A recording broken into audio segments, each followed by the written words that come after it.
Well, there are things that every parent should do to protect their children. Their children with special needs, it's difficult because they need special attention, and that's what Julie Swanson is here, because she's got really some great tips.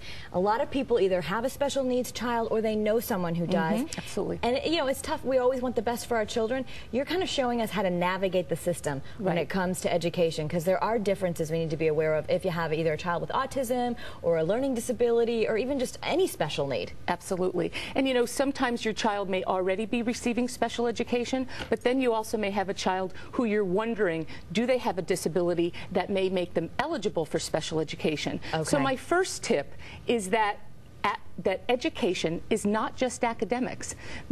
Often you'll be told by people in school, well, your child is getting great grades. He's not eligible for special education. Okay. But it's not just about grades. If they're not focusing, if they're not getting along well with others, there could be some underlying issues. Absolutely. Absolutely. Okay. And the other thing is knowing the categories of IEP goals. You call that the Individualized Education Plan. And these are areas that autism could be affecting your child in school. So what do you need to be aware of? Well, as I said before, education is not just academics. So you need to understand that you can write IEP goals, Individualized Education Plan goals, for social skills, behaviors, communication, independent living skills, transition out of high school. So it goes way beyond academics, and that's just a really important thing to know. And if you have an autistic child, you're suggesting you do think of an individualized education plan where you do set some goals. Right. And you know, this is not just for children who have autism. This is children who have any and all disabilities. Do you share this plan then with the teachers and the educators so you're all on the same page, or is this just something at home that you're doing? No, no, no. This is there's actually a law called the Individual with Disabilities Education Act, and this is a law that protects kids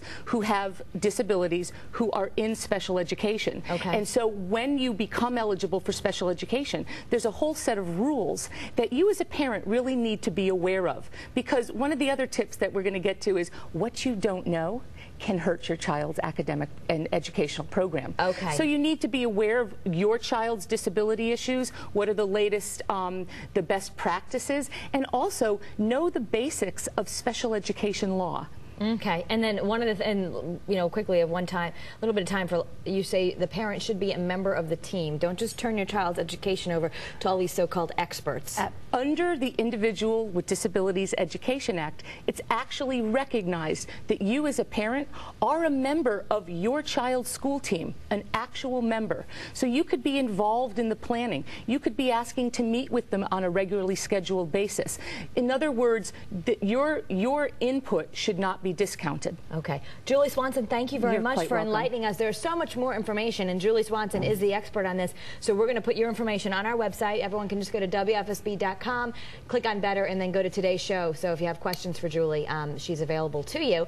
Thank you so much for being here. We're going back to Scott and the nuns.